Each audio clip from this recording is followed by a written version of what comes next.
Valendo, beleza? E aí, gente? Fala aí, mais uma vez com vocês, no bate-papo sensacional. Hoje nós iremos ter uma conversa, uma troca, um conhecimento, uma interação muito bacana e com certeza a participação de todos vocês vai ser muito importante nessa noite de hoje. Então, desde já, gostaria de pedir a todos vocês que possam se inscrever no nosso canal, possam deixar o seu like, compartilhe com os colegas, marque todo mundo. É um tema muito importante, é uma pessoa muito legal e desde já eu dou as boas-vindas ao meu amigo Fábio Esteves. Isso. Boa noite. Obrigado pelo convite mais uma vez.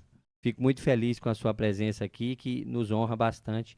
Todo o programa, todo o nosso podcast Fala Aí, fica muito feliz com você ter aceitado e e vai compartilhar conosco tanta experiência, tanto bate-papo aqui hoje com a gente.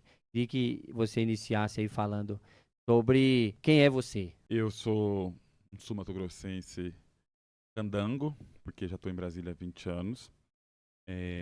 Eu costumo dizer que eu sou filho de uma família tipicamente brasileira, né? Que é a família pobre do interior do país, uma família preta, que teve uma experiência, uma infância muito boa, infância muito gostosa, muito saudável, e que também foi marcada por questões que me fizeram seguir por uma trajetória profissional ligada ao sistema de justiça e há 18 anos eu tenho a bênção de realizar o sonho profissional, de ter sido aprovado num concurso de magistratura e nessa função estar conseguindo fazer muitas coisas que eu acredito como sendo as que um sistema de justiça tem que fazer.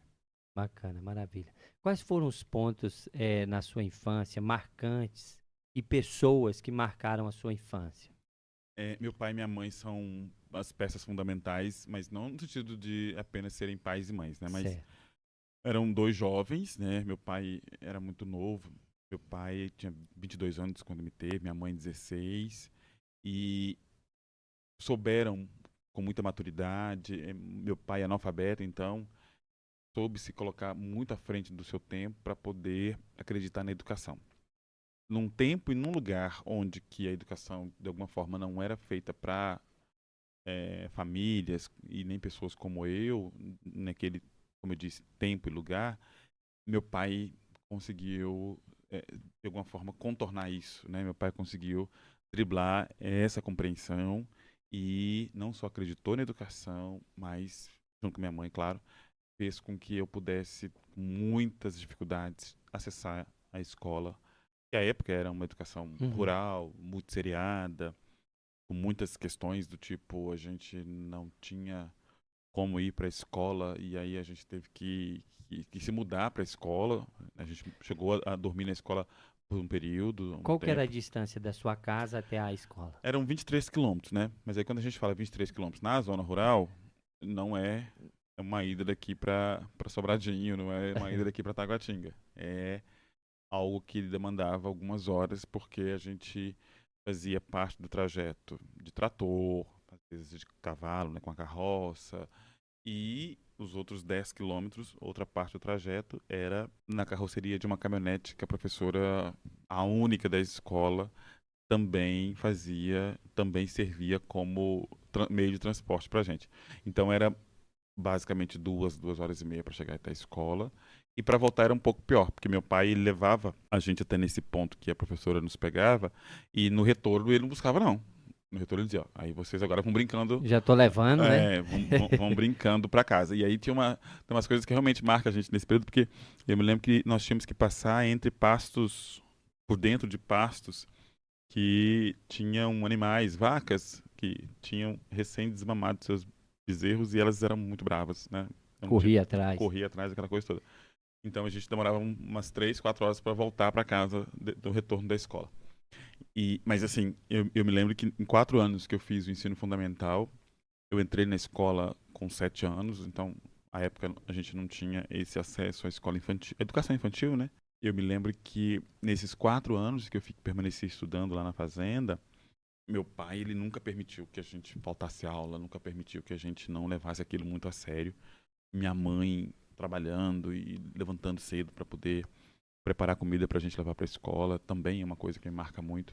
Então, Acreditaram na educação, né? e era um lugar muito difícil de acreditar na educação. Era um lugar muito difícil. Era uma história muito difícil de acreditar na educação, porque os meus outros tios não tiveram, né, as mesmas condições. Então, a tendência era que nós fôssemos todos para a roça trabalhar e deixasse a educação para lá. Mas meu pai não permitiu que isso acontecesse, pelo contrário, tinha uma crença inabalável na educação e isso mudou tudo.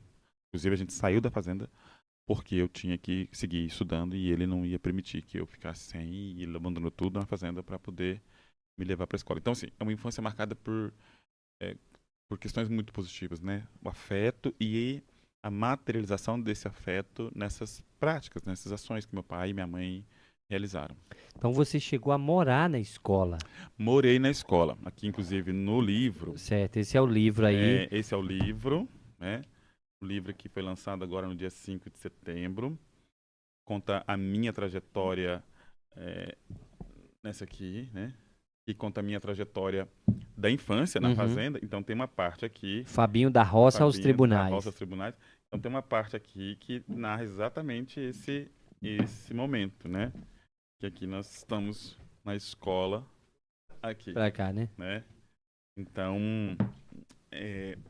evidentemente que não são coisas fáceis, né? Na época, pra gente imaginar, eu com 9 anos, meu irmão com 8 e o outro com 9, a gente passando às vezes 10 dias distante, fora de casa, né? Distante. Então, não era fácil, mas ao mesmo tempo também era uma manifestação muito potente de crença de que a mudança só seria possível daquela forma.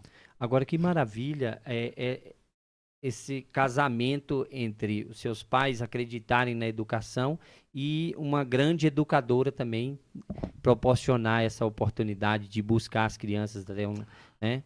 A professora Clarice Fabiano, com quem eu tive a grata alegria de compartilhar do livro, porque ela mora ainda lá no município e ela acompanhou tudo isso.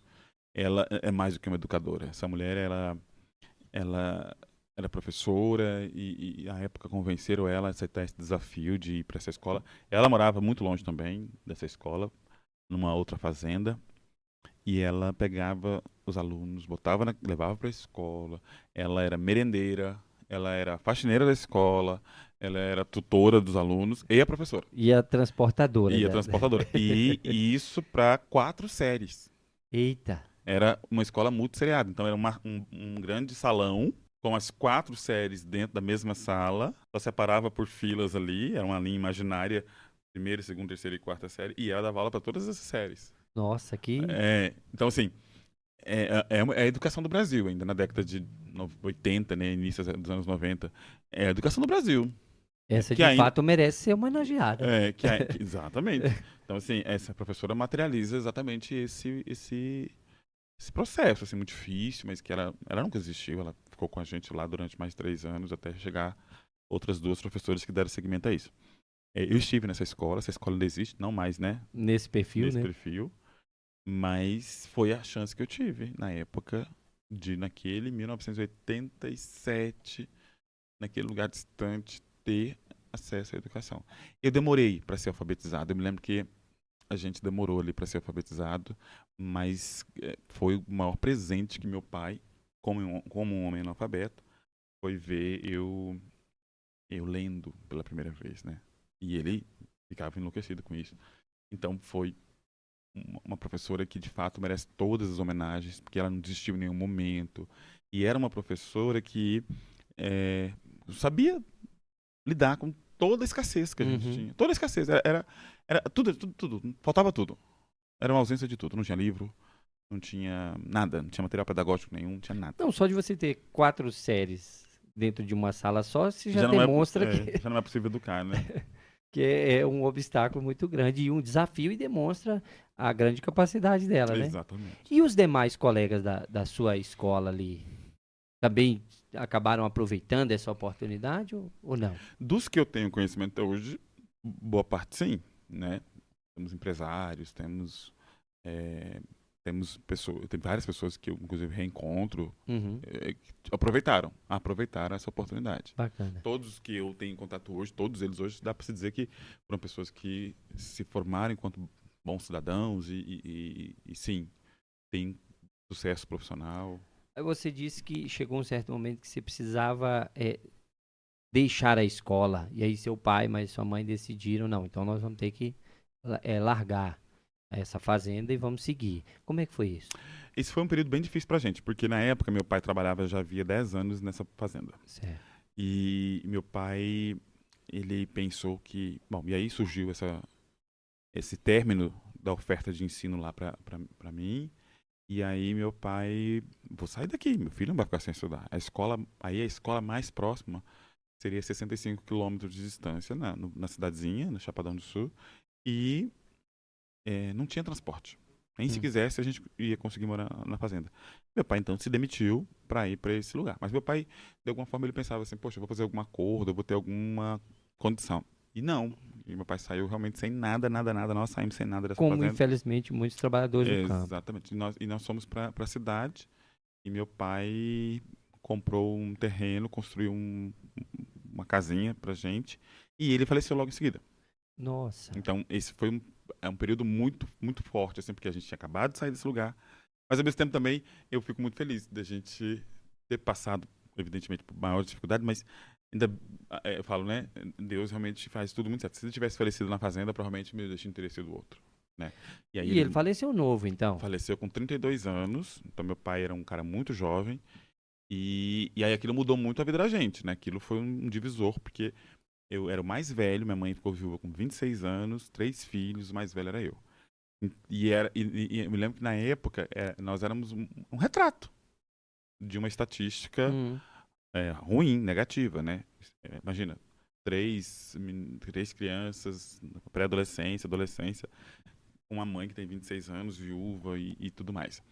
Então foi, ao mesmo tempo que foi um momento de muita dor, também foi um momento de muito aprendizado, de muita superação, que daí, logo em seguida, eu, meus irmãos, minha mãe, todos estavam empregados e a gente seguiu. Minha mãe, e aí voltando ao livro de novo, né? O livro tem uma coisa que é muito bonita, que ele, de alguma forma, reescreve um pouco essa história da minha mãe, né? Porque o tempo todo a gente sempre falou do meu pai, né? Uhum. O herói, aquela coisa toda. De fato, ele foi um herói. E ele teve não uma âncora, ele teve uma heroína que de fato trilhou junto com ele nessa trajetória toda. E aí a minha mãe, nesse livro, a autora do livro, a Claudine, ela, talvez por ser mulher, realça muito essa coisa que nós silenciamos, que a gente não percebia e que de fato era o papel dessa mulher, tão jovem e viúva, teve para poder fazer uma história, né? Seguir com essa história que meu pai e ela haviam começado e minha mãe, ela fez e aconteceu para que a gente seguisse. E aí você deu sequência nos estudos, mas também no trabalho, até porque necessitava, porque um dos provedores da casa não estava Não mais. estava. E aí eu com 11 anos já comecei a trabalhar, já vendia picolé, fazia cobrança, vendia salgadinho, eu De trabalhei. tudo. Tem um negócio que eu fiz que eu até quero recuperar isso lá nesse lugar que eu trabalhei, que eu trabalhei num viveiro de mudas. Eu tinha acho que uns 11 anos, então eu enchia os saquinhos com a terra adubada para plantar mudas. E eu lembro que a gente ganhava acho que 2, 3 centavos por cada saquinho desse cheio. Mas era um trabalho que a gente. E aí na época era interessante, porque eu era uma criança ainda, e a gente tinha aquela responsabilidade assim, de eu preciso trabalhar para colocar isso dentro da minha casa. E aí, com 12 anos, o Banco do Brasil ofereceu um programa chamado Menor Carente. Eu até brinco de vez em quando que eu falo, poxa vida, né? Um programa com esse nome hoje certamente renderia danos morais. Mas na época chamava Menor Carente. Tinha Menor um que crachá, eu andei com crachá no peito na durante. rua.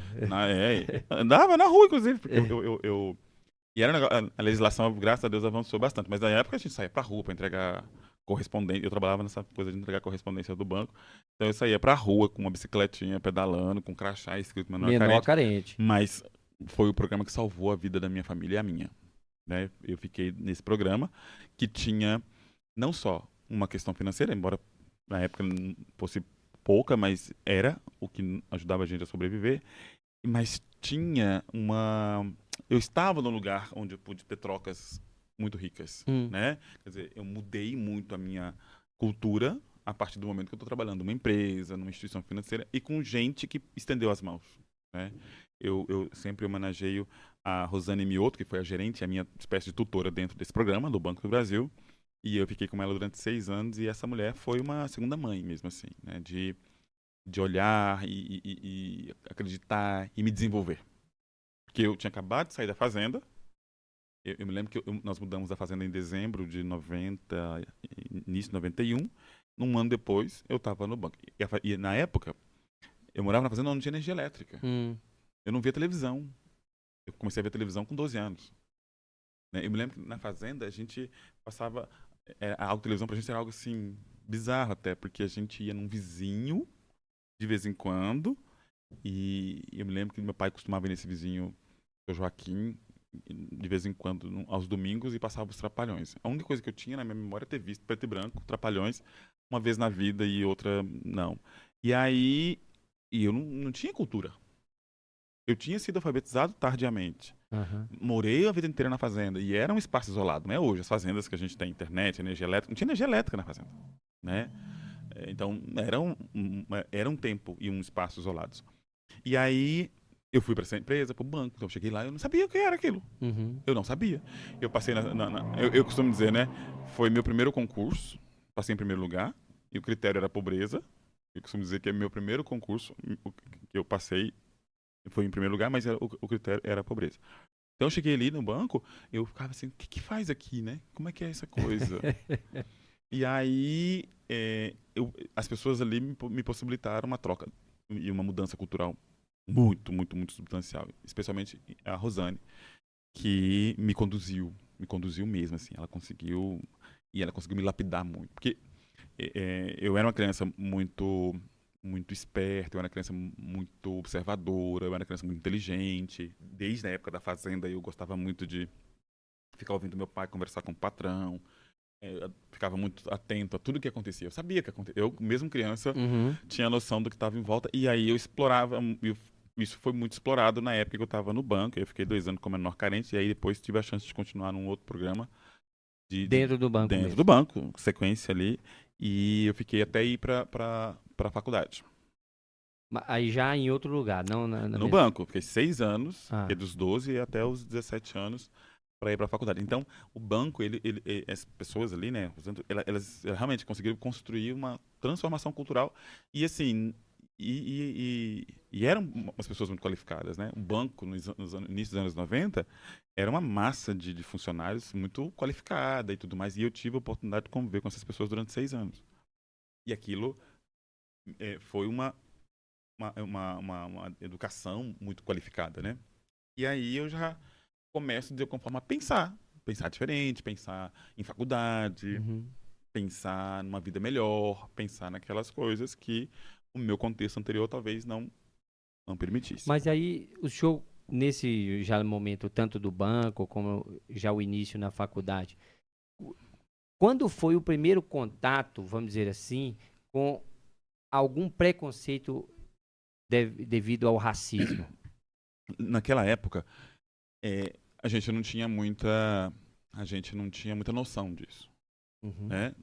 Nós, esse tipo de violência para nós não era. Muitas vezes até sofria e não sabia que era uma violência. A gente sabia, não, a gente sabia que era uma violência, eu não sabia que era uma violência racial. Do Certo. tipo, no livro fala rapidamente, de uma maneira muito leve, a gente na escola, por exemplo, era muito visado assim no sentido, e era aquele bullying recreativo, Certo. mas era direcionado a gente, era direcionado à nossa forma de ser, Hum. era direcionado ao nosso modo de ser, né?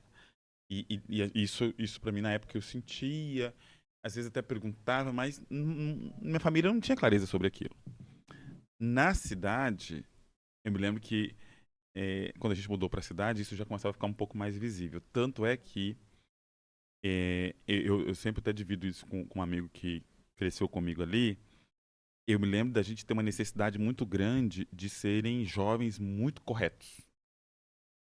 Aquela coisa assim, não basta ser honesto, a gente tem que mostrar ser honesto, a Hum. gente tem que ser.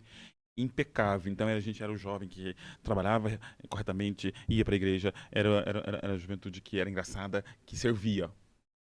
A gente servia. Uhum. Mas era um servir quase que subserviente. Por quê? Porque a gente sabia que tinha algo conosco que, de alguma forma, precisava ser compensado para sermos incluídos. Mas a violência racial mesmo, explícita, eu vou sentir na faculdade. Tá. Aí, como é que foi então esse primeiro contato na faculdade? Já na faculdade de Direito ou o senhor fez Na outro? faculdade de Direito. Direito. Primeiro estranhamento na faculdade de Direito era a pouquíssima presença de pessoas negras. Uhum. Era um espaço solitário. Chamava atenção, não, mas eu acho que, de alguma forma, eu sempre performei como uma pessoa branca. Eu sabia que. Eu sabia que eu tinha que. Eu sabia que eu tinha que a questão racial, ela me atravessava, o Uhum. racismo atravessava a minha vida, e eu não sabia exatamente como, mas eu sabia, o que eu sabia é, eu preciso performar como uma pessoa branca. Então, de alguma forma, eu ignorava todas essas questões. Mas tinha uns que afloravam mais, que era o fato de chegar na faculdade, por exemplo, e eu acho que o fato de você estar na vida adulta também, você começa a ter mais percepções. E eu não tinha. É. Nós éramos 200 alunos na universidade, que era um campus do interior. Aham.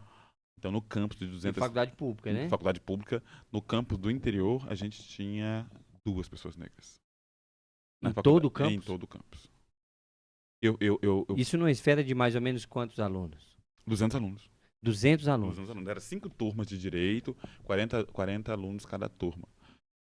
Na minha sala. E isso foi que,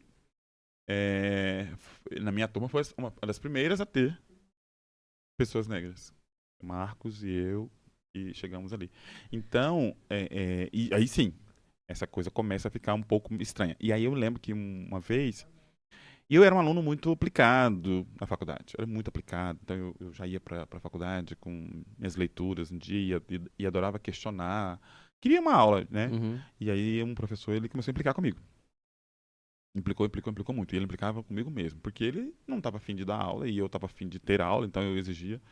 E aí foi indo nossa relação foi ficando cada vez mais tensa, até o dia que ele chegou e brigou comigo numa discussão que a gente teve, e ele falou, olha, ele termina assim, por isso eu queria saber quem foi que cortou o rabo do macaco, Ele falou isso? na sala de aula. E aí, claro que aquilo causou um estranhamento, mas não foi assim, aquela coisa, nossa, hoje seria, enfim. Aham. Mas na época, a gente viu, todo mundo sentiu que era um ato extremamente violento, mas ficou por aquilo mesmo. Seguimos, né? E com ele, por exemplo, não aconteceu absolutamente nada, Nós, nada, nós nenhuma estamos falando censura. de um professor de uma No professor da universidade, né? universidade, isso em 1998, 9. Nossa, chocante, hein? Isso foi. E assim, E a sua reação? foi na hora aquela coisa assim, poxa, mas assim, foi tudo muito naturalizado aqui. Foi tudo assim. As pessoas, claro, ficaram impactadas, porque foi realmente muito agressivo, mas a reação foi bem sutil, assim, bem O senhor trabalha desproporcional. bastante com esse tema do combate ao racismo. Quais são os principais desafios do combate ao racismo no Brasil como um todo? O desafio, o principal desafio é incluir as pessoas negras no espaço de poder. Esse é o desafio. Assim, talvez dizer acabar com o racismo seja forte demais, Uhum. mas enfrentar o racismo, diminuir o racismo hoje, depende da inclusão de pessoas negras no espaço de poder. E por que eu digo isso? Porque o racismo é uma técnica de poder. Uhum. O racismo é uma disputa pelo poder. O racismo é uma tecnologia de poder. E não adianta. Não adianta a gente ficar nessa gangorra, digamos assim, encilada desproporcionalmente, em que um grupo hegemônico tem o poder e o grupo que não tem o poder é subalterno. Não vai, não vai, não vai. Pode fazer letramento, pode fazer o que quiser, pode mudar um monte de coisa, mas enquanto as pessoas negras não ocuparem, evidentemente, democraticamente, os espaços de poder, o racismo vai seguir. Tudo que a gente está fazendo é paliativo. E aí a gente vê que e aí a gente pode ver vários avanços aqui, que eu sou otimista, eu Uhum. tenho que considerar isso como avanço, mas quando a gente vai para o cerne onde haveria mudança estrutural, a gente não vê. Exemplos aqui. Por exemplo, o Poder Judiciário. Ele é gravitacional, digamos assim, né? Ele é central na democracia, central no espaço de poder público, político. É central, é central. E aí a gente olha, por exemplo, para o mapa racial do Poder Judiciário, né? 89% dos nossos juízes são brancos. 89? 89. Isso numa questão geral do Brasil No inteiro. universo de 18.500 juízes em atividade no Brasil hoje. Certo. Tem lugares no Brasil que só temos 3 juízes. Estados. Aqui no Distrito Federal. Nós temos 27% de pessoas pretas e pardas, né? Hoje o nosso censo mostra que a gente tem 27%. Isso entre juízes e embargadores. E é isso, entre toda... mas você tem 3 estados no Brasil que tem 1% de juiz negro. Nossa. São Paulo, Santa Catarina e, se não me engano, o Rio Grande do Sul tem 1%. E São Paulo você tem 2.500 juízes. São Paulo, então, você vai ter 25 juízes, 25 pretos e pardos. Então é um número muito pequeno. São Paulo você tem um desembargador negro. O senhor faz parte de uma comissão na Câmara dos Deputados, inclusive com essa temática do combate ao racismo. E, por exemplo, a Câmara dos Deputados tem 513 deputados, certo? Sim. E negros hoje? 16%. De 513. E aí a gente olha para o parlamento. Na verdade, 16% eu estou incluindo mais 81 senadores. Certo. O parlamento certo. todo parlamento. hoje.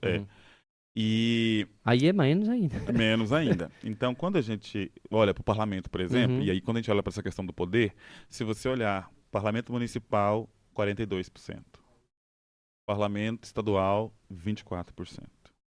Parlamento federal, 16%. Quer dizer, quanto mais quanto maior é a expressão de poder, menos presença de pessoas negras. Perfeito. E aí a gente tem, por exemplo, e aí isso a gente precisa explicitar. Quando a gente tem movimentos sérios para mudar essa conjuntura, a reação é gigante. Então a gente teve, por exemplo, em 2020, se eu não me engano, a aprovação de uma resolução no TSE para destinar recursos de forma proporcional para candidaturas negras. Certo. Então, se eu tenho 10% de candidaturas negras, o recurso do fundo de campanha, 10% tem que ser destinado. E aí, o que a gente viu? A gente viu uma fraude deliberada de gente que não é negra se declarar como pessoa negra para receber recurso. Né? E eu não estou falando nenhum tipo de... Isso, a autodeclaração, né? A gente tem, por exemplo, na Bahia, Antônio Carlos Magalhães Neto, ele perdeu a eleição por causa disso. Porque ele quis se passar por uma pessoa parda e de fato, não conseguiu. Mas o certo da questão é, as pessoas vão atacar essa ação afirmativa, ou seja, tudo que é possível para mobilizar, as pessoas vão atacar por quê? Porque é o espaço de poder que é a disputa. Muitas pessoas, na verdade, não conseguem compreender o tamanho da gravidade e que esse racismo, ele influencia e ele transita em todos os lugares. Tem uma história que eu queria que o senhor contasse, por gentileza. Eu estava assistindo um dos das suas participações em algum podcast e o senhor contou uma história. O senhor estava numa festa com pessoas do movimento jurídico. Alguém olhou para você e fez um comentário. Queria que o senhor contasse essa história. A gente tem essa tendência, né, de escutar, mas eu fui em uma festa que era uma festa bem concorrida, por assim dizer, de autoridades, políticos e pessoas do judiciário, porque era uma posse de membro do judiciário. E foi muito impactante para mim, porque normalmente nessas festas a presença de pessoas negras ela está nos garçons, nos manobristas, nas copeiras, no baixo clero, vamos dizer na assim. cozinha, quem está limpando, etc. E para minha surpresa, nessa festa, nem isso tinha. Nem isso tinha. Né? Até os garçons eram pessoas brancas. E aí eu dizia, gente, deixa eu observar isso aqui melhor, né? E aí foi quando surgiu essa coisa de alguém apontar para mim, porque eu era a única pessoa negra da festa, praticamente. Eram muito poucas pessoas negras, né? E aí eu comecei a pensar, como é que eu tô aqui, né? Aí eu lembrei que eu caí de paraquedas naquela festa, etc. E aí eu começo a ver que as pessoas se organizando, se articulando ali. Um conversa com não sei quem, outro conversa com não sei quem mais e tal. E a gente fala. E ali, evidentemente, não é só um espaço de entretenimento. Havia uma série de, é, digamos assim, operações, transações ali, de empregos, etc. Uma série de coisas. Uhum. E aí eu fiquei pensando, né? Ficava pensando, eu falava, gente, é engraçado, né? Aqui me parece um espaço de deliberação, um espaço de decisão, um espaço de exercício do poder na festa. É. E eu não estou vendo pessoas negras. Isso equivale a dizer, então, que as pessoas negras estão fora desse espaço. Elas não estão exercendo. Elas não vão conseguir exercer. E aí, no final, eu pensei assim, mas vamos imaginar a próxima festa. É provável que quem está aqui decide quem vai estar na próxima festa. Hum. Quem está aqui estará na próxima festa e decide quem vai estar lá. Ou seja, essas pessoas também vão continuar excluídas de eventualmente estar em próximas festas. E aí, quando a gente diz sobre essa resistência das pessoas em achar ou afirmar que o racismo não existe, eu não atribuo isso a nenhum tipo de ignorância, eu não atribuo isso a uma boa vontade de que de fato isso não existe. Eu atribuo isso a um mau caratismo, evidentemente, e poder. Poder. Né? Isso é uma tecnologia. Assim, eu desqualificar não só a realidade, que eu estou desqualificando não é só discurso. Não estou desqualificando narrativas, eu estou desqualificando a realidade. E eu estou, evidentemente, sendo, além de mau caráter, fazendo uma disputa, um jogo sujo pelo poder. Porque se a gente quer um jogo limpo, e eu acho que o jogo é. E aí a gente pode falar de meritocracia, mas é possível se a gente partir do mesmo ponto.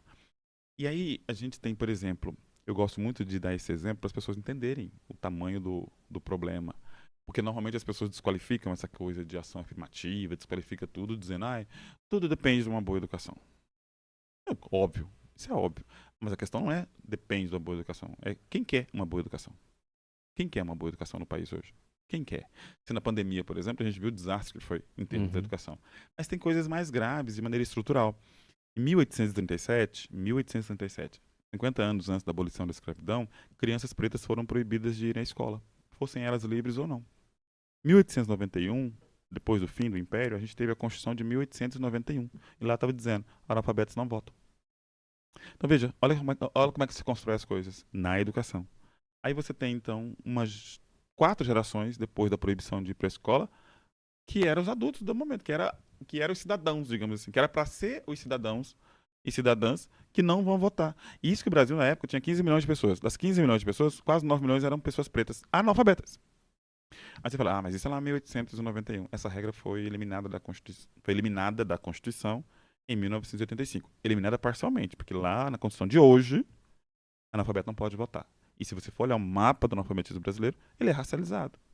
Ou seja, a tal aposta que as pessoas fazem hoje para poder dizer que é tudo uma questão da educação é mentirosa. Por quê? Porque a educação também está a serviço do racismo.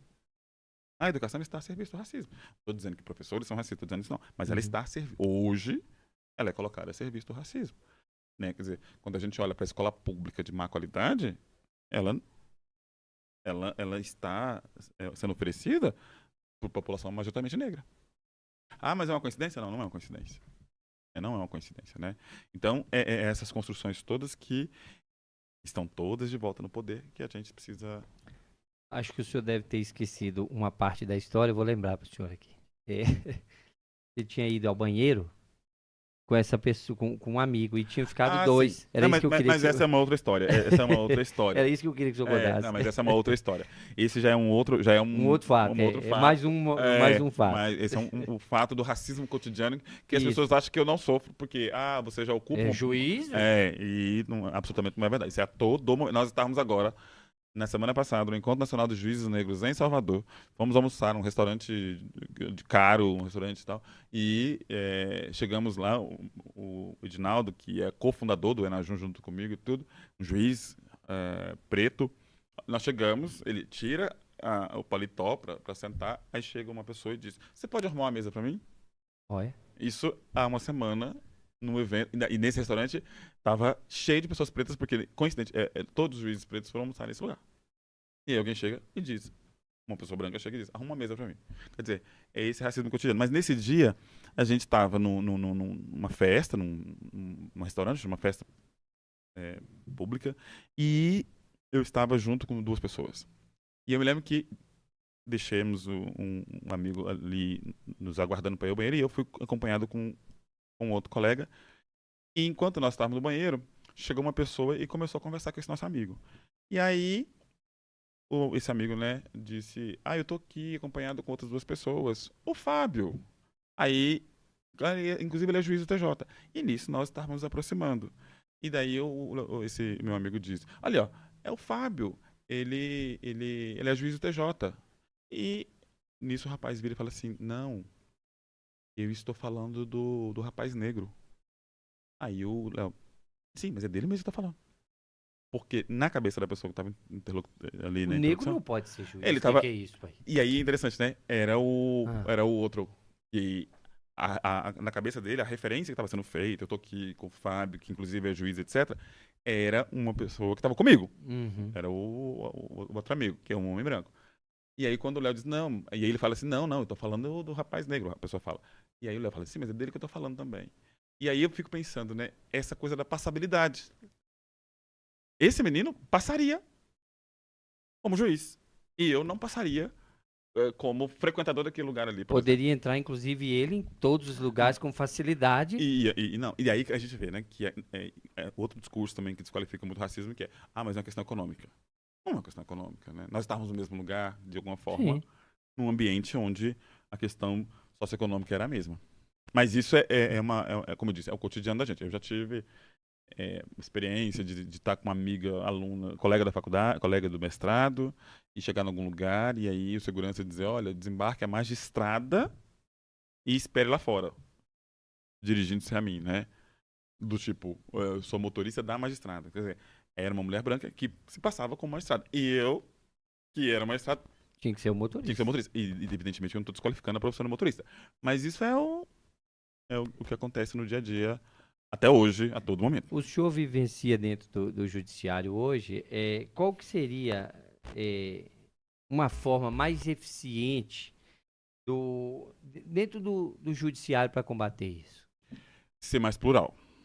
A gente acabou de adotar um protocolo para julgamento com perspectiva de raça. Ou seja, o judiciário, os aplicadores do direito como um todo, eles pensam que a lei é igual para todos. Uhum. E não é verdade. Embora deve ser, É. né? Mas essa questão da lei ser igual para todos, ela até ela só vale se você entender as diferenças. Aliás, só faz sentido falar em igualdade na diferença. Então, o que as pessoas fazem? Elas ignoram as diferenças. Elas entendem uma pessoa igual como se nós fôssemos universais. Quer dizer, não, você e o grupo ao qual você pertence tem uma trajetória, eu tenho a minha. Quer dizer, como é que eu penso numa lei para um Brasil desse tamanho? Para esse Brasil de vários povos, para esse Brasil de várias cores. A lei, evidentemente, vai impactar de forma diferente. Por exemplo, se a gente pensar numa lei de família, a família preta tem uma experiência diferente da família branca no Brasil. Se pensar em violência doméstica, 66% das mulheres que sofrem violência doméstica é mulheres pretas, mulheres negras. E aí a gente pensa: eu estou aplicando a lei da violência doméstica como se a vítima de violência doméstica fosse universal, eu estou ignorando que a violência da mulher negra, ela é outra coisa completamente diferente. Aliás, eu, enquanto operador do direito, eu preciso fazer um esforço, eu preciso jogar luz, porque nem sempre eu vejo essa violência. Nem sempre eu vejo. Então, o protocolo fala: escuta, fulano, isso que você está desqualificando aí é violência. Se fosse uma mulher branca, seria uma violência brutal, inclusive. E às vezes nem essa violência a gente enxerga nessas mulheres. Por exemplo, em São Paulo, saiu recentemente, não, há uns 2 anos, saiu um estudo, uma denúncia, na verdade, que mulheres pretas recebem menos anestesias na obstetrícia. Quer dizer, é uma violência que é só de mulher preta. Nenhuma mulher branca recebe menos anestesia. Ela recebe menos por ser preta. Então, como é que a gente faz essa lei? Mas com base em quê? Com base num estereótipo de que essa mulher que, É mais forte? que, não, que não é só mais forte, mas que aparece na TV brasileira, que é o nosso grande motor de consumo, aparece sempre gritando, aparece cuidando de um monte de gente, aparece carregando trem na cabeça, aparece subindo no morro, aparece cuidando de um monte de marido abusado. Você olha pra essa mulher e fala: essa mulher é um touro. Precisa de tanta Não precisa de anestesia anestesia. desse jeito aí, não. Quer dizer, a gente só consegue manter o racismo se tiver um aporte ideológico poderoso por isso. E esse é um deles. Então, como é que eu aplico essa lei?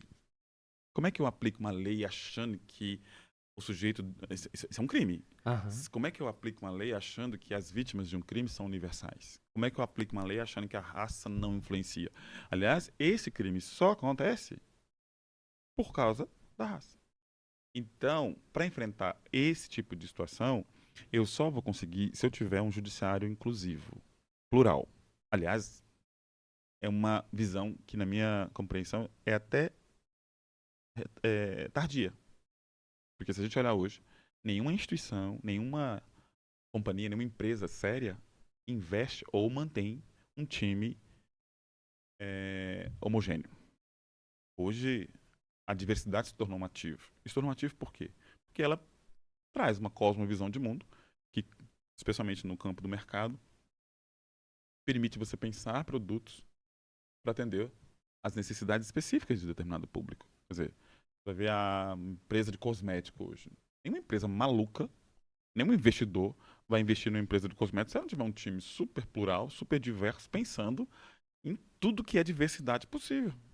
É um ativo financeiro. O judiciário precisa pensar que a diversidade é um ativo de justiça. A diversidade racial, inclusive, é um ativo de justiça. A gente precisa melhorar essa entrega de serviço de justiça. E aí, na minha visão, as campanhas, comemorações, sei lá, essas coisas todas que a gente faz, são válidas, são. Mas a estrutura, a instituição só vai mudar com a presença de pessoas negras no judiciário. Bacana. O senhor, dentro do seu trabalho, o senhor começou lá na vara do Tribunal do Júri.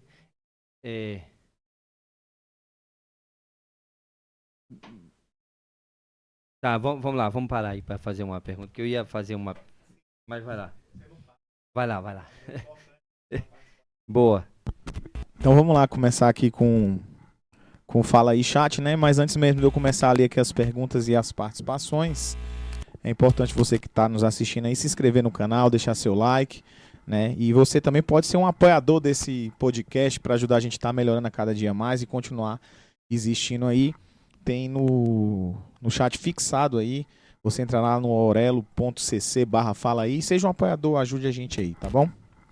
Vamos lá, nós estamos com a participação aqui do Vinícius Castro e ele fala o seguinte, ó: escutando você falar da sua mãe, eu penso bastante no paralelo com a Eunice Paiva, mulher forte, trabalhadora e que toma as rédeas da vida da família. Conta mais como ela chefiava essa família. No caso, fala da sua mãe um pouquinho. A gente está também com a participação do Rafael Reitec, tá mandando um boa noite a todos e um boa noite para o Joston, melhor jogador do futebol brasiliense. Opa, aí Tá sim, mandando aí. garoto. Valeu, Rafael. Também estamos com a participação da Milena Rosa, e ela fala aqui que é uma história muito linda e cheia de superação, e realmente nós negros temos que ser sempre 2 vezes melhores que nós mesmos para sermos ainda assim minimamente valorizados. O Rafael Reitec ainda coloca uma outra participação aqui, ele falando o seguinte: a literatura é uma das melhores formas para demonstrar a uma criança as lutas e complexidades do mundo, mas isso com certeza deve vir dos pais. E aí ele pergunta qual seria a melhor forma de um adulto negro explicar isso. Boa. O Vinícius Castro também mandou uma outra pergunta. Você pode explicar como funciona o processo de heteroidentificação, né? Estamos com a participação aqui também do Gustavo Baez, ou Beis, eu não sei como pronuncia o sobrenome. Baez mesmo, né, Gustavo? Então, tá mandando uma boa noite aí pra gente. E, por fim, a Milena Rosa ainda mandou outro comentário. Infelizmente, existe essa questão do capacitismo por cor. Já acharam que eu não era filha do meu pai por ele ser branco. Manda uma risada aqui. Maravilha. Bacana. Um abraço para todo mundo aí, viu? Milena, inclusive, é lá do Tocantins. Um abraço, Milenas. Obrigado pelas perguntas, gente.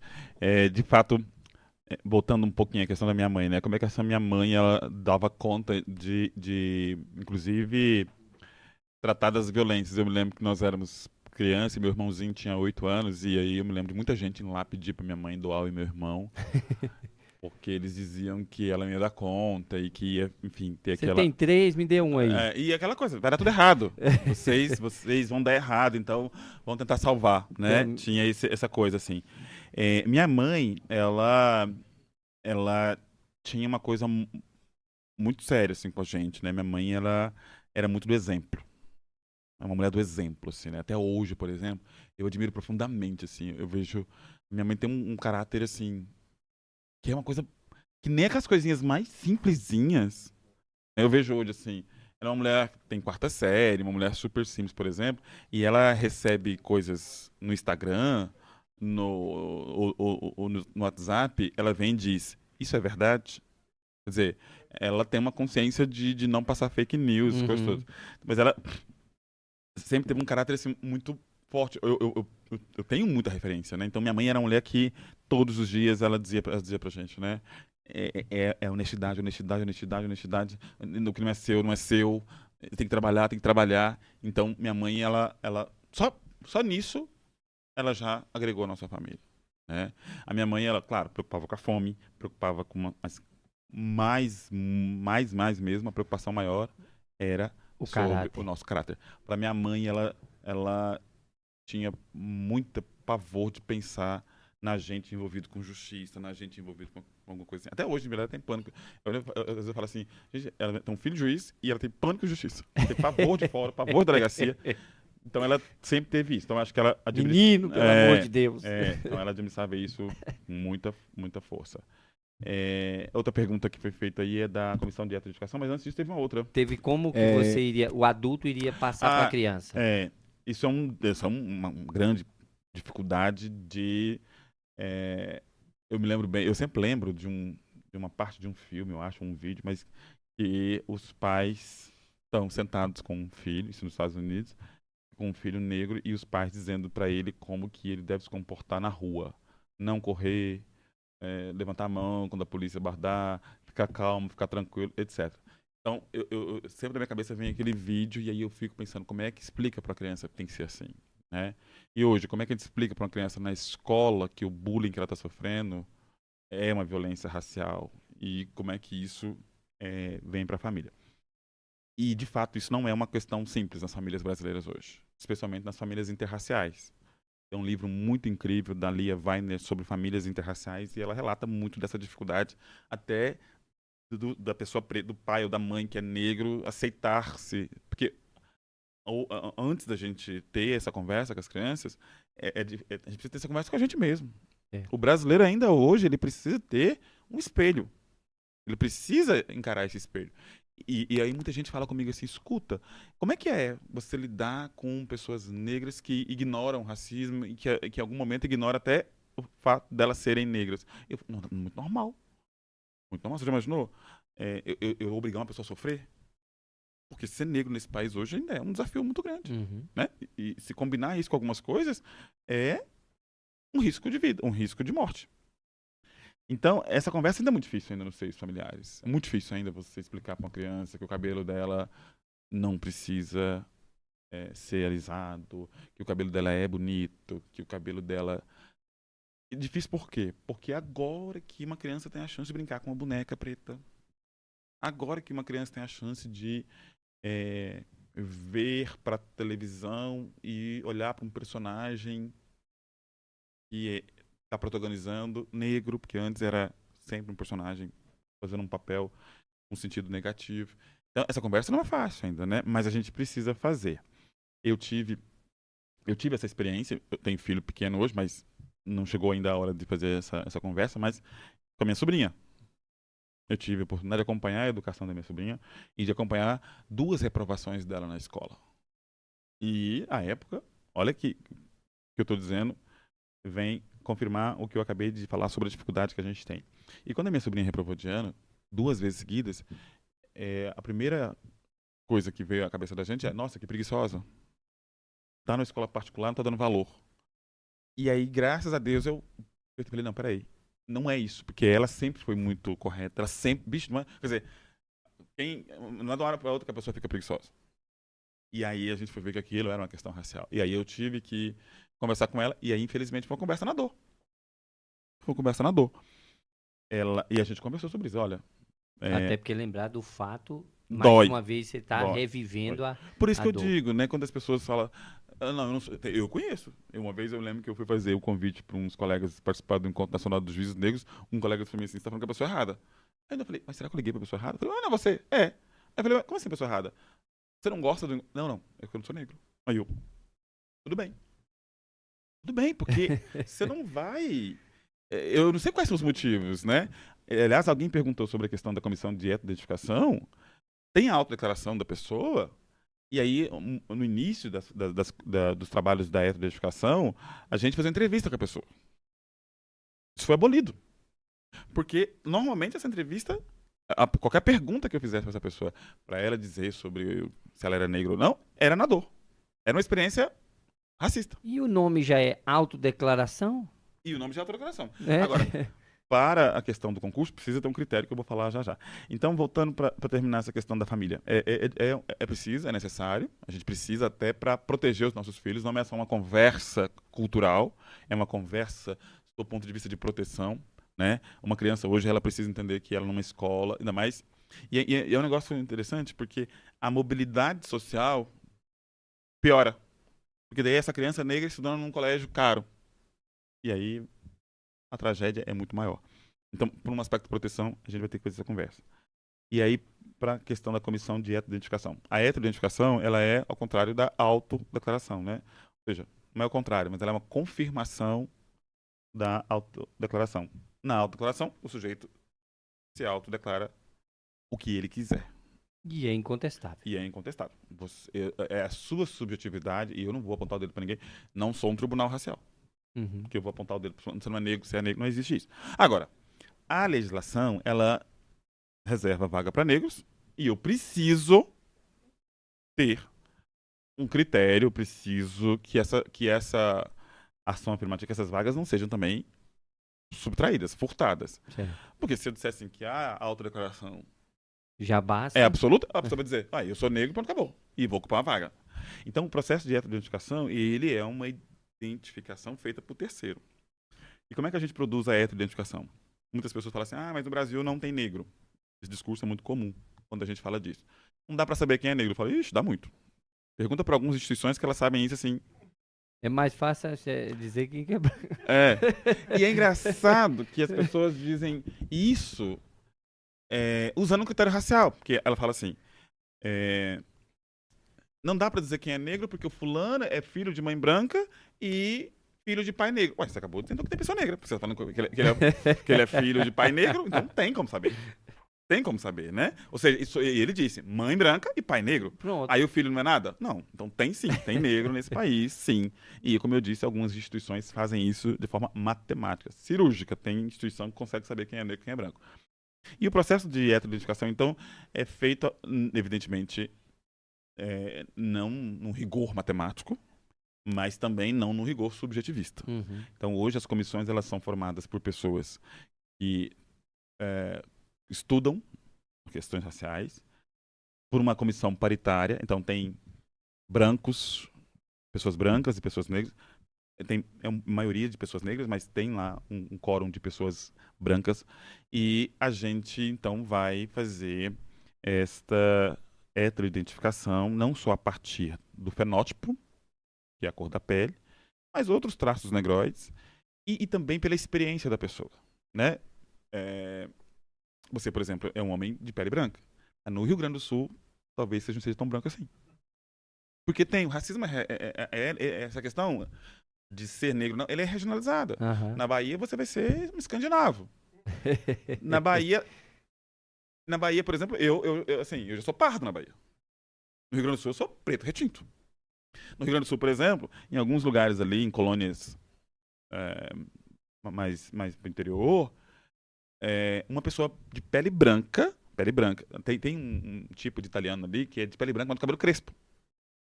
Cabelo mais loiro, mas crespo. Essa pessoa não é branca. Não é branca.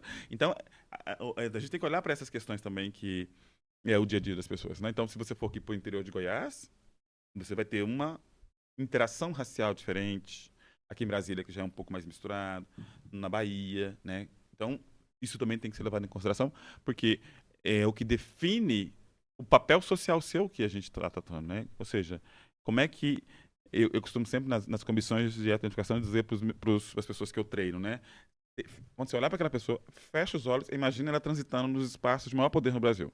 Se você conseguir ver ela transitando nesses espaços, ela não é pessoa negra. Com facilidade, Com né? facilidade, É. ela não é pessoa negra. E a gente consegue ver isso. Bacana, gostei dessa Né? técnica. Se você conseguir, agora, se você conseguir também ver essas pessoas lá no sinal, dentro do ônibus, no garçom, na segurança, pode. Aí você olha com atenção.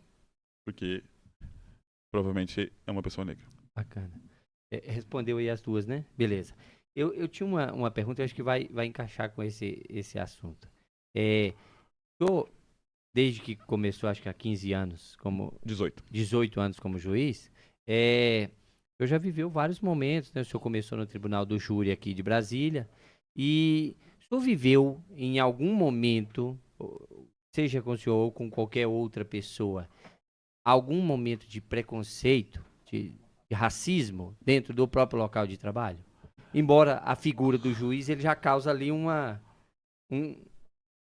choque para as partes, né? Mas pior que não causa, não. O racismo, ele consegue... É mesmo? Consegue ser maior, consegue ser mais forte que isso. E respondendo a pergunta, a todo momento. Né? A todo momento, a discriminação acontece. Claro, de forma direta ou indireta. E aí as pessoas falam, não, que exagero. Não, não é exagero, né? Porque além dos episódios, das pessoas...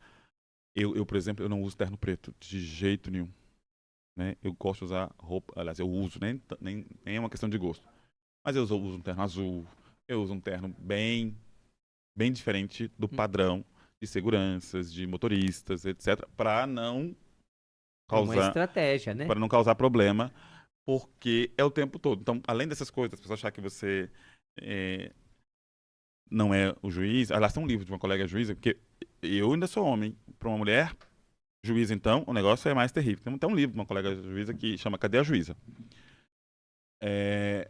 E qual que é o que mais pega a gente, né? É o constante mesmo. Diariamente, você ter de provar que você é adequado, que você é a pessoa competente. Que você é competente enquanto juiz. Eu tenho que provar isso o tempo todo. Então, assim, para mim, o grande problema, né, o grande peso do racismo é eu ter que estar o tempo todo ali dizendo, não, eu sou juiz, não só porque eu entrei pela porta da frente, cumpri todos os requisitos, mas porque eu consigo exercer essa atividade aqui com competência. Porque a pior parte do racismo é essa coisa, consciente e inconsciente, ostensiva ou não, de desqualificação da pessoa negra enquanto sujeito competente no espaço de poder. Outro dia, acho que eu estava esperando meu carro arrumar. E, enquanto isso, eu leio bastante, e eu estava lendo um livro, grosso, inclusive, lá na recepção, estava lá lendo, e eu estava de bermuda, regata e chinelo, esperando e lendo ali. Aí aquilo... Você estava num lugar, numa oficina, né? Não era para estar de terno, né? Mas é engraçado o desconforto das pessoas, né? Porque tinha muita gente também esperando, mas gente que devia estar indo pro trabalho ou não. Mas a cena ali, que era muito engraçada. As pessoas olhando para mim e tentando entender. Peraí, mas tá lendo. Tá lendo. Você não vê as pessoas pretas lendo, né? Ou pelo menos não é comum. As pessoas acham que não é comum pessoas pretas lerem. Na cabeça delas, elas não veem, não existe isso. E eu lá lendo meu livro e olhando as pessoas passando para lá e para cá primeiro, lendo um livro grosso ainda, trajando. Tipo assim, o que está acontecendo? O que essa pessoa está fazendo aqui?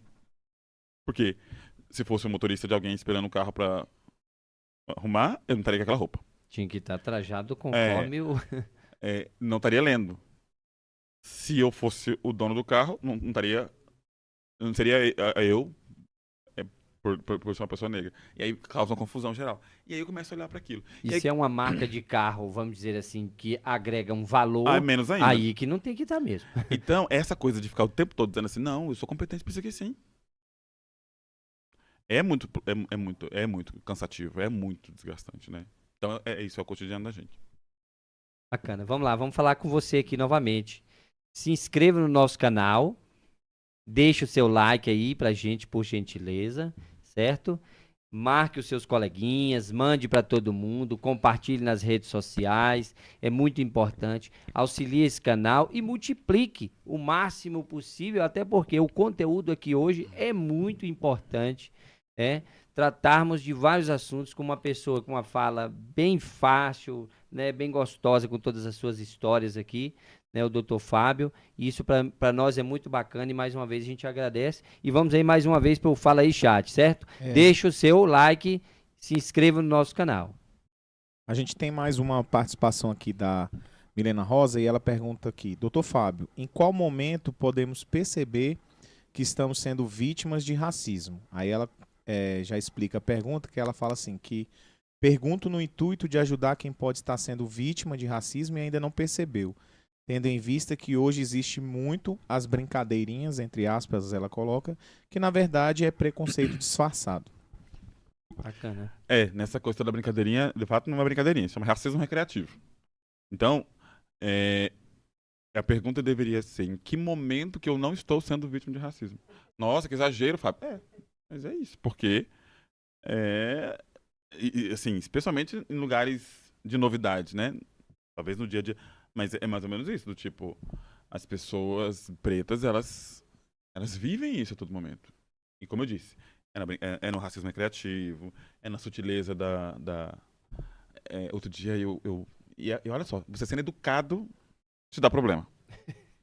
Outro dia eu fui abrir, eu vi um pessoal lá, eu sabia para onde eles estavam indo, inclusive, fui ser educado, eu falei, olha, eu vou passar o crachá aqui para liberar vocês, porque eu até sei para onde vocês estão indo. Aí passei o crachá, abri a porta, puxei a porta, inclusive, aí termina a pessoa, você é segurança aqui no tribunal? Olha. Aí eu disse, é isso.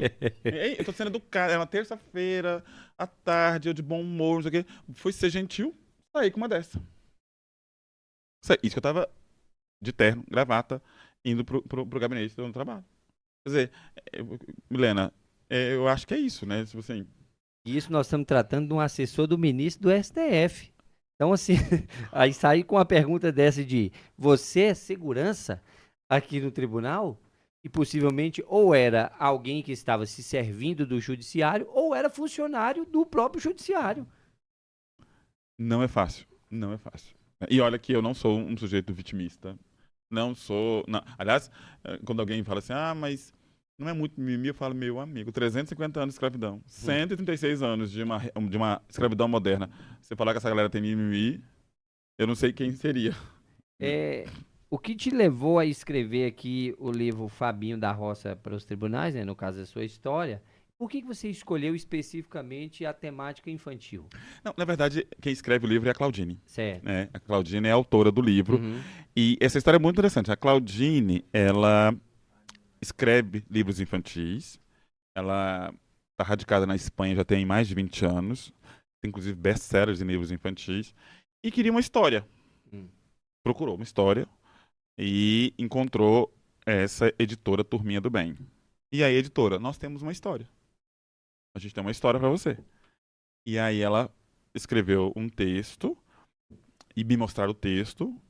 Eu confesso que eu resisti muito a isso. Eu acho o negócio de biografia complicado, coisa toda. Aí eu resisti um pouco o texto, mas aí a proposta de falar com criança, aí eu achei muito feliz a ideia dela fazer esse recorte da infância e ter essa interlocução com as crianças. Aí eu já fiquei mais animado, e aí eu só disse a ela, eu sei que é uma biografia não autorizada, mas tem algumas coisinhas que eu acho que é interessante a gente colocar exatamente como aconteceu. Ela acolheu as minhas sugestões e chamaram o Alex Samu, que é o ilustrador do livro, para fazer uma ilustração bem especial. Então o livro tem muita coisa legal. Tem umas partes que eu gosto mais, assim, em termos de ilustração. A história é real, exatamente tudo o que aconteceu, né? Mas a ilustração partiu de fotografias da minha família. Então é uma coisa, assim, muito, muito cuidadosa. Eu gosto muito dessa parte, que eu acho sensacional. E este livro, ele é... aí o projeto foi dividido em duas partes. Tem este livro aqui, que é o azulzinho, né? que é para criança de 6 a 11, e tem um outro que é de 3 a 6. E o livro ele traz, também de forma muito feliz, né? Claudine fez de forma muito feliz, essa abordagem sobre racismo de uma forma muito, muito leve, muito, muito lúdica. Sonhos e educação. São os 3 grandes temas aqui que ela... a educação como uma denúncia e ao mesmo tempo uma crença. E os sonhos, né? Ligado a essa questão de que não há possível a gente realizar sonhos. Acho que do livro também a gente tira aquela coisa, né? É muito fácil matar sonhos. É muito fácil roubar sonhos, né? Basta acabar com a educação. Basta desestruturar, precarizar a educação. Né? Porque o livro é a mostra de uma educação precarizadíssima, de uma quase impossibilidade de acesso à educação, e ainda assim realizar um sonho. Agora, e aí entra a história que eu tenho implorado para as pessoas, né? Aliás, aqui no prefácio, que foi feito por uma amiga de longa data minha, ela coloca isso, né? E esse livro é um convite para uma caminhada por uma trajetória sem deslumbre sobre méritos. Mas sobre inocência e resiliência. Porque fica fácil agora eu chegar aqui e falar assim, escuta, gente, olha só. Eu consegui, eu não tive cotas, eu não sei o quê, então todo mundo consegue. Não. Não mesmo. Aliás, se é uma coisa que me tira do sério, que faz eu ir lá na rede social brigar com alguém, quando alguém vai apontar, olha aí, o Fábio conseguiu. Eu digo, fulano, você sabe que eu passei? Me comparar com alguém? Ou me comparar alguém comigo? Você não sabe. E eu não quero que as pessoas passem pelo que eu passei, não. Isso não é glória, não. Isso é violência. Né? Porque, furou a bolha. Furar a bolha, pra mim, não é nada democrático, não é nada igualitário. Absolutamente. Pra mim, a ideia é que a gente tem, assim, dezenas de Fabinhos no tribunal, que partiram do mesmo lugar. Que partiram exatamente do mesmo lugar. Aí, quando as pessoas partiram do mesmo lugar, aí sim, aí é uma questão de competência, uma questão de... Até porque muita gente, até, mais uma vez, com o racismo, ele fica menosprezando a questão da cota. Sim, e aí a gente fala, como é que alguém como eu, que foi alfabetizado aos 9 anos, praticamente, 8 para 9 anos, com uma educação rural muito seriada. Depois, o resto do ensino fundamental, em escola pública, também precarizada. O ensino médio, daquele jeito. Vem para a UNB e concorre com um cara que saiu do Galois. Saiu de uma escola que a mensalidade é 6, 7 mil reais. Assim, é até bizarro isso, né? E pior que pessoas negras acreditam nisso, né? Até pessoas negras, elas foram assim, de alguma forma... doutrinadas a achar que isso é mérito. Uhum. E que por o aborto, então, pronto, agora o resto consegue. Não. Isso tem um custo, né? Um custo que não é igualdade. Um custo que eu não quero que as pessoas passem. Um custo que eu vou lutar até o fim para que as pessoas não precisem passar. Não, mas e teu exemplo, como é que fica? Meu exemplo é um exemplozinho desse tamanhozinho. Minha história é uma historinha. Porque tem muito disso, às vezes, né? Às vezes a gente tem algumas autoridades, alguns negros que estão no espaço de poder, e quando a gente chega para discutir sobre isso, eles ficam meio assim, tipo, não sei o que, tal, um pouco ali resistentes. E aí eu percebo e respeito. E outro dia eu tive a oportunidade de conversar com uma pessoa e eu disse, olha, o fato de você hoje defender ações afirmativas não vai desqualificar a tua história. Não vai tirar seu mérito, não. Ao contrário. Ao contrário. Então, hoje, por exemplo, as pessoas falam assim, mas você não teve cota e defende cota? Claro que eu defendo. Mas você não... Não, fulano, deixa eu explicar um negócio. A história do Fábio é uma historinha. E não faz sentido nenhum. No universo que a gente tem hoje de desigualdade. Não faz sentido. Eu não vendo a minha história, não vendo, não empresto, não faço nada pra, olha só, realmente, não precisa, porque eu não precisei, estou aqui. De forma nenhuma. E não me sinto menor por isso, não. Pelo contrário. Né? Não me sinto menor, não. Eu me sinto resistente no sentido de ter sido violentado em vários momentos da minha vida por causa de querer muito, de dar além das minhas energias e para conseguir. E é o que eu não quero para os outros. A sua frase foi sensacional, de que não quer que os outros passem pela mesma coisa, as dificuldades que você passou. Eu acho que isso já é uma empatia muito grande. Isso não é mérito, não. Isso é coisa, isso é violência mesmo. Não quero. Bacana.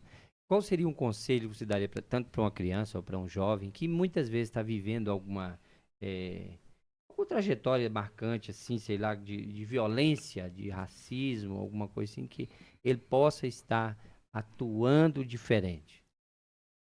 Eu acho que a gente precisa se conscientizar, nós precisamos tomar consciência da nossa negritude e da glória e dos percalços que isso significa. Acreditar nos sonhos é tão assim, acredito nos seus sonhos. Eu sempre fico pensando, acreditar no seu sonho, como é que eu vou pedir para um menino que está hoje não sabendo se vai conseguir voltar para casa? Esses dias eu tive um acesso a um estudo que as pessoas das comunidades, elas param de sonhar. Porque voltar para casa para elas já é o grande feito da vida. Imagina, sonhar. Uhum. Assim, eu acho que a gente precisa acreditar na nossa existência, na nossa ascendência, nos nossos ancestrais. Né? Quando eu falo assim, puxa, como é que eu vou pedir pro menino de comunidade sonhar? Ele vai dar na minha cara, você tá doido? Que sonhar, rapaz? Eu tô aqui sabendo se eu vou comer amanhã, pelos A última sonhos. alimentação que eu fiz foi na escola. Mas aí eu acho que quando a gente volta para esses nossos ancestrais, quando a gente volta para essa história que nos coloca até aqui e adicionar uma dose de resistência, uma dose de inocência, eu acho que dá para continuar. Eu acho que dá para pensar em transformação. Então, assim, eu não falo nem em sonho, eu falo assim, em transformação. Transforme a ação sua, já é o suficiente. Porque o que eu peço hoje, né? O que eu falo muito, assim, para as pessoas, né? Que moram em comunidade, pessoas pretas, pobres e que de alguma forma estão desalentadas. Simplesmente para elas acreditarem na potência que elas são. Ah, mas que potência que eu sou? Cara, veja, ninguém teria condição de resistir como você está resistindo. Aí o sonho vai virando uma consequência daquilo. Entendi. Se hoje fosse, por exemplo, se o senhor tivesse a condição de descobrir que hoje era o seu último dia de vida, certo? Que hoje era o seu último dia de vida, qual seria o legado? Qual seria, assim, uma lembrança que você queria deixar para as pessoas que lembrassem, o Fábio Esteves deixou essa lembrança? Eu acho que eu já tenho, embora eu não queira que seja meu último dia de vida. Eu acho que eu já tenho um legado, né? Assim, são várias questões. Eu tive agora na Bahia, no 7º Encontro Nacional dos Juízes Negros. Um encontro que eu cofundei. Bacana. No Judiciário Brasileiro, de uma forma muito, assim, cheia de muitas coisas. A gente tem, né, um encontro que reúne juízes do país inteiro, juízes pretos, juízas pretas, pardos, etc., do país inteiro, dentro do Poder Judiciário Brasileiro. Nós somos poucos, mas a gente tem uma força que eu consegui organizar, capilarizar. No encontro que eu me vi ali, que isso? Tem 810 pessoas nesse auditório, só tem 2 pessoas negras aqui. E aí eu chamei esse outro colega e falei, John, precisamos fazer alguma coisa. 3 meses depois a gente estava criando esse encontro. Que foi uma loucura, né? Foi muito bom de um lado, mas foi um escândalo de outro, aquela coisa toda. E a gente resistiu e está na 7ª edição. E não é um encontro em si o legado, sabe? Claro que é um grande legado, mas o maior legado, assim, que eu acho que eu fico feliz até agora com a minha trajetória em termos de realização é que a partir dele eu encontro pais e mães que vêm me agradecer. No começo eu até nem entendia direito. E eles vêm agradecer e dizem assim, obrigado. Hoje eu posso ficar mais tranquilo, porque nós lá em casa vamos sofrer menos. Porque agora meu filho pode sonhar com isso. Ele pode sonhar com isso. E a gente hoje acredita que é possível. Porque antes, quando meu filho sonhava com isso, a gente achava que não era possível e nós sofremos todos. E hoje não. Hoje eu posso. Então, assim, eu ser abordado em várias partes do país. De mães pretas, pais. Eu estava agora em Cáceres, um pai estava lá todo emocionado. E ele falou, nossa, olha só, meu filho agora pode. Quer dizer, não é nem os filhos, né? Eles dizendo, meu filho pode. Pronto, pra mim, eu acho que isso é o meu legado. É uma grande conquista. Eu acho que hoje é exatamente isso. Claro que eu quero muito mais coisa pro judiciário, quero muito mais coisas pro Brasil, né? Mas isso pra mim já é... Até porque o senhor é novo, o senhor tem uma trajetória na magistratura muito longa ainda. Eu acho que sim. Assim, eu tenho ainda mais 30 anos. Dá pra caminhar bastante. Mas 31 anos tem ainda magistratura, então vai dar para poder fazer bastante coisa. Pois é, nós estamos chegando ao término do nosso programa, que foi maravilhoso, foi um bate-papo muito bom. E aí, agora é o seu momento, fala aí. Pode encerrar com o que o senhor quiser. O que eu gosto muito de falar é o seguinte: a gente não fala de racismo em termos de revanche, de jeito nenhum. Mas eu também tenho que dizer que não fui eu que criei o racismo. O racismo não foi criado nem por mim e nem por nenhuma pessoa negra. Mas eu gosto muito da ideia da gente poder ser aliados. Eu sei que tem muita gente branca nos ouvindo e que pode ser aliado. E que pode ser de maneira muito autêntica, responsável, né? Assumir a responsabilidade por isso e, na condição de aliado, construir a igualdade. Nenhuma pessoa preta, eu posso garantir isso com todas as minhas forças, quer roubar o lugar de ninguém. Lugar de direito. Ninguém quer roubar o lugar de ninguém. O que a gente precisa é simplesmente tirar privilégios e, ao mesmo tempo, tirar desvantagens. É só isso. Maravilha. Mais uma vez eu agradeço. Fico muito feliz, né, com o senhor ter aceitado o nosso convite. O nosso programa Fala Aí fica muito satisfeito. A gente agradece a cada um que esteve presente, acompanhando através da nossa live, participando. Isso é muito bom. Agradecemos também aí a nossa equipe que proporcionou todo esse trabalho aqui. Isso foi muito bom. Se os nossos ouvintes quiserem acompanhar o senhor nas redes sociais, fala as suas redes sociais aí pra nós. @Fábio Esteves, que é o Instagram, e eu só uso o Instagram. Só. @Fábio Esteves. Uhum.